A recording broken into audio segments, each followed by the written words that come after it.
name's Candy Cottle from West Branch. I have just kind of a sidebar note to the gentleman who just came with you.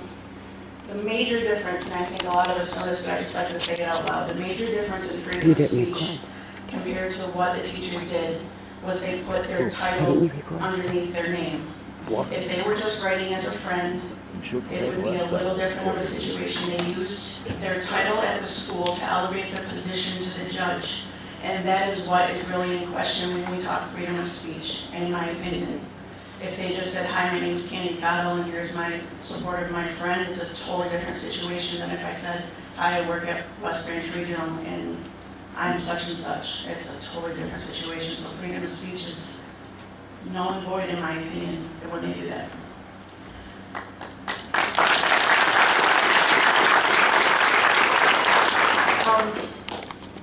I understand you said you didn't want to necessarily answer questions if you don't want to. It's fine, that's kind of where I was coming at though. I have a few questions for the board. Would you all agree that upholding policies, whether federal, state, or local, is part of your job as a school board? I would say yes, the majority of you do. It's what you usually do. Mr. Egan, do you feel like you have any conflict of interest regarding the potential firing of your wife? I'm not commenting on Okay. It is my understanding that Mr. Egan will not be voting tonight, correct? If there is a vote.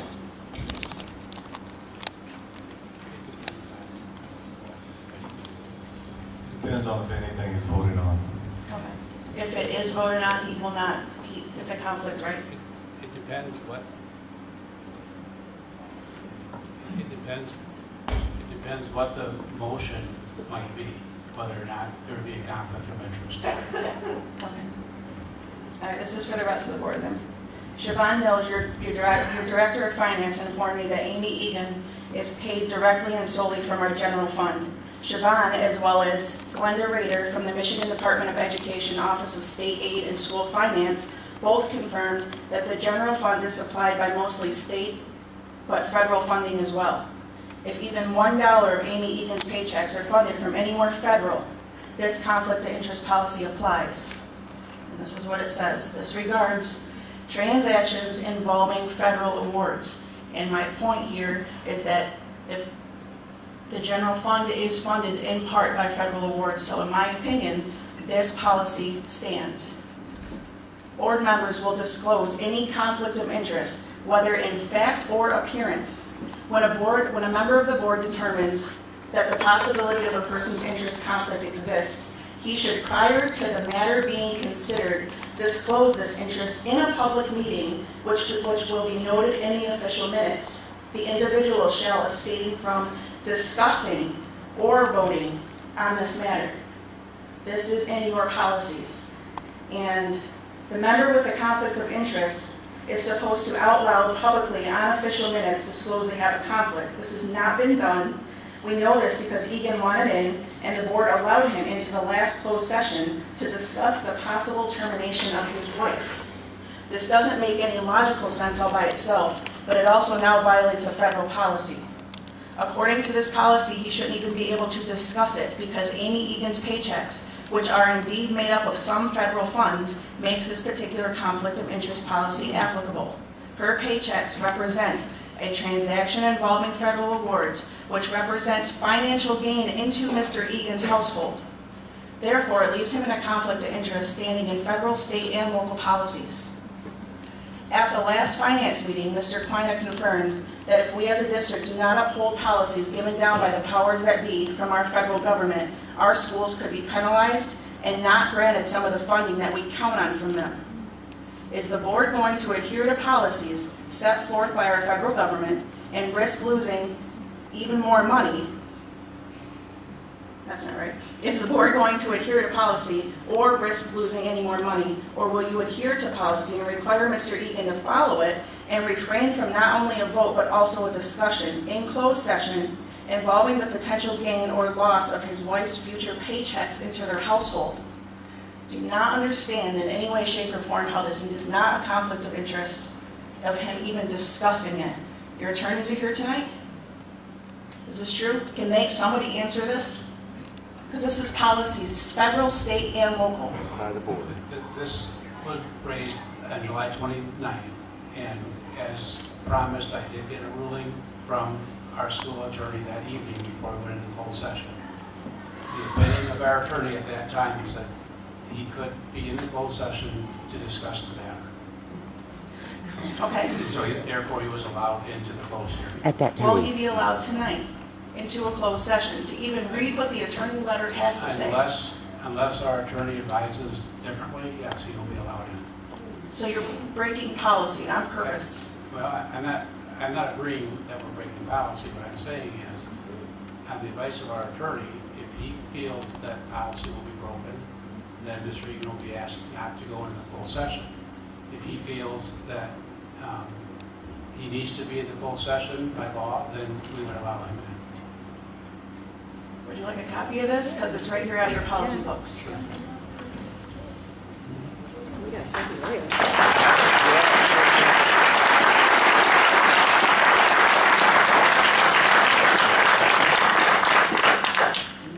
the same stuff you emailed, right? It's the same stuff you emailed.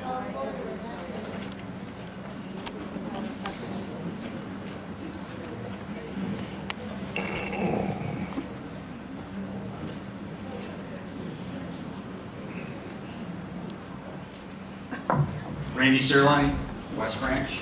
Actually, I live halfway between West Branch and Grove City, to be very honest with you. A couple points of clarification I'd like to bring up. First of all, at the last meeting, the board was told and asked, would you have your child or your children or your grandchildren in classrooms of these teachers? As I recall, Mr. Nelson was absent and Ms. Beasley was absent. So those two people didn't have a chance to answer that question. And I'm asking them now, would you have, Mr. Nelson, your children or grandchildren in the classroom of these teachers? Mr. Nelson, I should tell you that we've been advised not to go down this road, but that's your call. I won't comment at this time. But you've already went down that road, Yeah, you already, Yeah, and you answered. So why are you telling the gentleman? I'm just telling him what we've been advised, that we shouldn't have. Ms. gone down that Beasley, road. I'll interrupt him. Would you answer that question? No. Okay. Now, Mr. Bonato is behind me, correct? Your attorney? Yes, I believe he is. Okay. Next question, which is really fairly simple. I'd like you to give a clarification to these people what the board member, the treasurer does, what the vice president does, what the secretary does of this board. Because you told me and this group the last time that Mr. Egan's job as board secretary was to take notes for board meetings. That's why his head was down all the time. And I see his head down tonight. But when I FOIA'd that information, I was told that was not the case, that he does not take the official minutes and they have no bearing. They are personal notes, which didn't look like the personal notes of the photograph that I have. So, would you please take time in this meeting to explain to these people your job, the vice president's job, the treasurer's job, because Mr. Nelson is our treasurer, correct? And the secretary's job, because I think it needs further clarification. I know you probably misspoke yourself on that. Did not realize that that wasn't the case.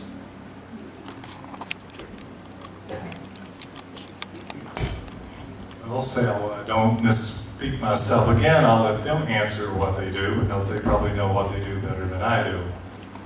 I'm the president of the board. My job is to run these meetings and get phone calls from Mr. Quina about 2 or 3 times a day. Does he need all that much help, Jack? No, we go over things. Just kidding, Dan. The vice president runs the meeting in the absence of the president. That's basically it. Thank goodness he's here.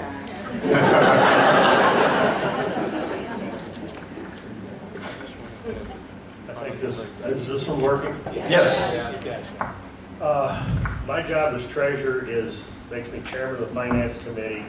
The finance committee goes over all the bills of the school every month. We go over all bids. Anything financial that comes before the school goes through the finance committee first. And that's the responsibility of the treasurer. I also, in certain occasions, have had to sign checks because it takes 2 signatures on all their checks. There's 3 people allowed to sign checks, and if one of the other 2 are missing, then I have to do that too. So that's the basic of my responsibility. I'm the secretary. I record all of the votes. I keep track of the minutes, and I try to keep track of the comments when the public is making comments. So that's why you see me writing a lot in this part of the meeting. Once the part of the meeting starts that we have the action agenda from, then I just simply have to take notes on who voted and how they voted. I also get correspondence from other people too. But his notes are not the official notes. Correct. Okay. My final comment, and my final comment. You all know me. I've known many of you for many, many years. I am a true supporter of public education, always have been. What I see happening in this district that I've lived in since 1948, my dad led this district for 25 years. It breaks my heart to see this happening. I guess that's the nice way of putting it. I don't condone what those teachers did. I'm appalled. But I also know they have rights. And those rights may blend into the freedom of speech. They may do whatever. But I think that they know that now that they have done wrong. I would hope that they would take that line that I asked Mr. Egan to do publicly and apologize to the victim's family and to the victim, because they did not do Mr. Erickson right by writing those letters. And so, again, you know, I know Mr. Egan's apologized in the paper. I don't think he's apologized to their face.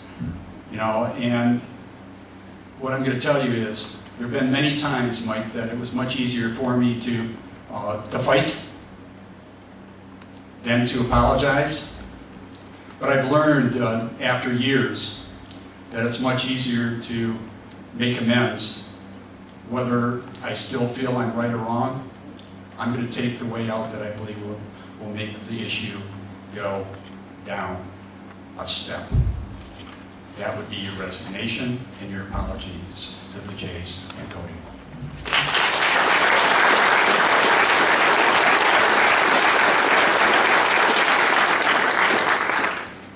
Pam Van Wormer, West Branch. I have here a copy of the Michigan Professionals Code of Ethics. It's my understanding that every teacher in the state of Michigan has to adhere to these codes. I'm just going to read a quote from the bottom part. Number 5, truth and honesty, ethical principle. Professional educators uphold personal and professional integrity and behave in a trustworthy manner.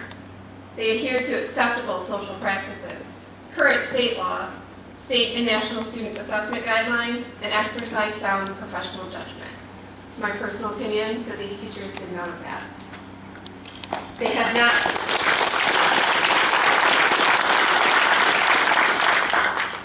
By writing these letters of leniency, they have shown us that they're not trustworthy to have our children in their classrooms. I'm not aware when it became an acceptable social practice for teachers to advocate for leniency for child molesters. It's my sincere hope that in this community that that is not true. Thank you.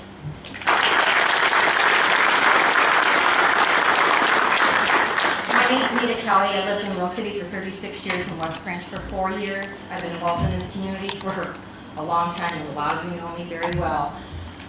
But nobody's ever shared the perspective of a child and how this affected them. Maybe we've talked here and there about it or whatever. Today I had an opportunity to take my grandson down to a child therapy place down in Midland, and it's not because he was molested or anything. He has sensory problems. So I never expected what happened to happen. I was talking to one of the therapists about what happened in our school district and how we were going to have our meeting tonight. And in that room was a woman sitting there, and she had turned 18, had had a child, and has had problems with that child. She couldn't stand listening to me anymore, like a lot of other people I know. But anyways, she couldn't stand listening to me anymore because she had been through this. She had a teacher molest her when she was in 2nd grade. She did not tell anybody for a long time. But she said that that school district where she was at, and it is downstate, that everybody surrounded her when she did open up in 5th or 6th grade, I can't remember which one she said it was, that everybody surrounded her with open arms. Nobody condemned her. Nobody in the school district supported that person who happened to be a janitor in the school and had happened to work in that school for many, many years, she said. This is what she said to me. If any one of my teachers had written a letter supporting either or the family or Mr. Erickson, her trust and her faith in mankind alone would go right down the tubes, and she would have never, ever, ever opened up to anybody again, which would leave her, as a therapist told me, open to many, many more abuses. What Cody is going through, I have no idea. I can only imagine. I've had it in my own family, and I know what my daughter went through. And I'll tell you what, it's pure hell.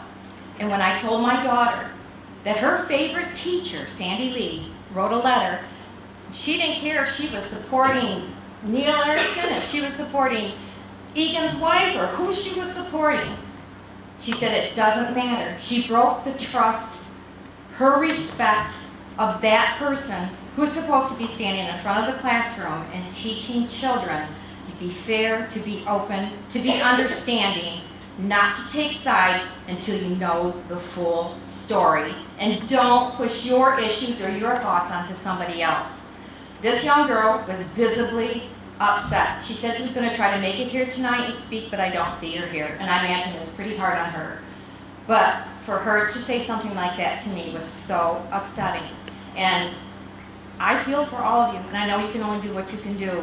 And this, we're all in support of each other here, and that's what counts, is that somehow something good has got to come out of this. Even if you don't fire the teachers or whatever, some good. When I hear people say, I'm coming to school every day, I'm going, hip hip hooray, it's about damn time. Nobody comes to school anymore. The school needs to be open more to people. And if you're saying it, by God, you better have your butts there, because I'm going to expect that you be there. And Pan Arlo is going to make sure you're there. So.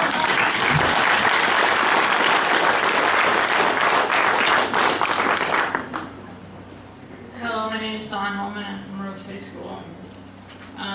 The first thing I'd like to point out, and I don't know numbers, but my daughter is going into 7th grade, so obviously she's getting moved to Sirline. Some of these kids that they're talking about number-wise, we're losing because of this situation. We were already going to lose. Because Rose City, some of the Rose City parents don't want their kids in Sirline, and they were upset when you guys moved them over there. So some of these numbers are from that.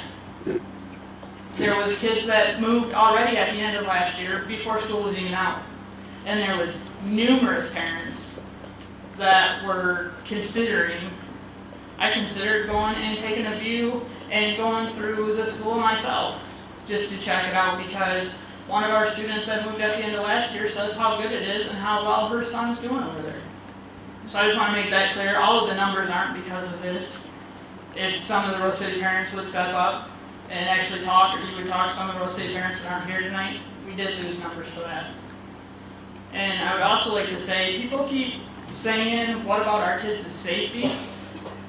Mr. Erickson did what he did 7 years ago.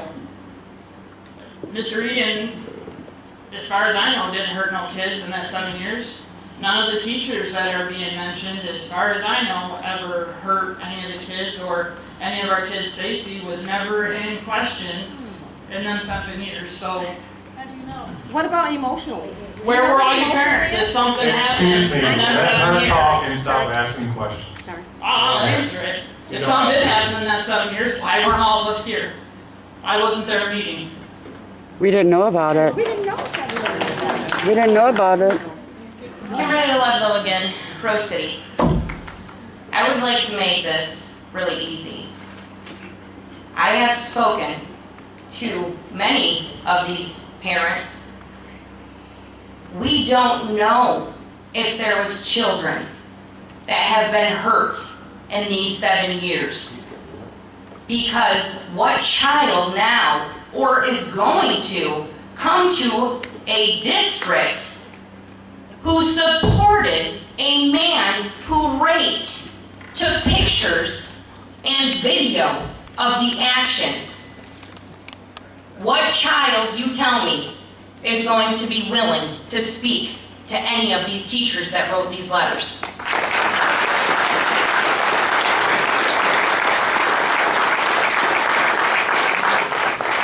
When those teachers wrote their letters, when their names became public, when the letters were put out, what they did for me personally is they took any piece of trust I had for any one of them to protect my child, because if they're willing to protect a man, how do we know they will not protect one of their other fellow people?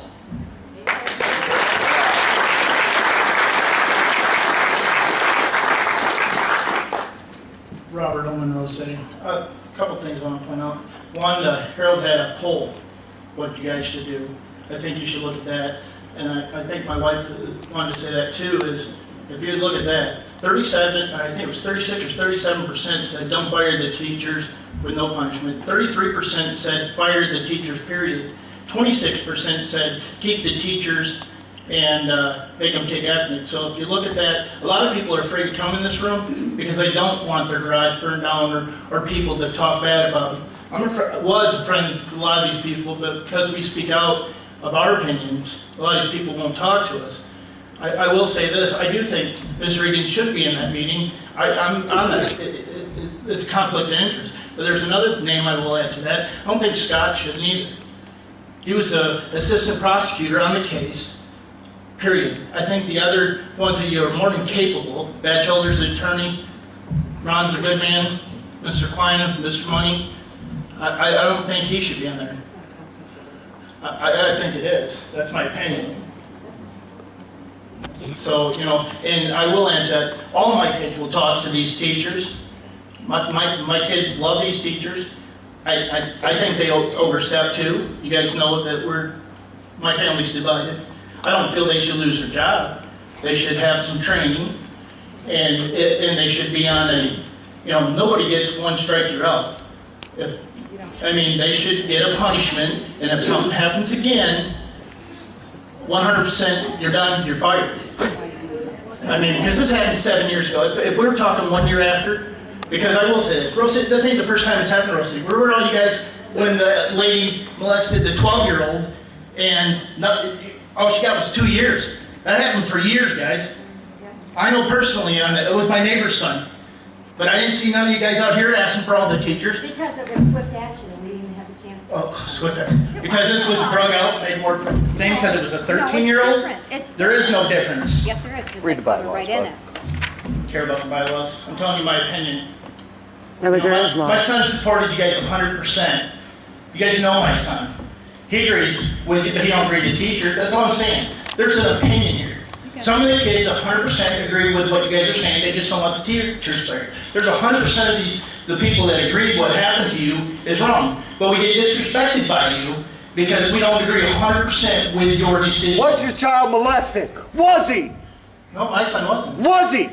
Then you have no right. You don't I know. have right. I have the same right you do. You don't understand. I listened to all you guys' complaints, and I agree with a lot of your complaints. I'm telling you my opinion. That's it. My opinion. If it was my kid, he would have never made it to court. He would have died. I would have went for it. But I don't agree that the teachers need to lose their job because they wrote a letter. A letter. I mean, come on, guys. It was a letter. You guys got 15 to 30 years. It was an object. Okay, listen, we're gonna allow somebody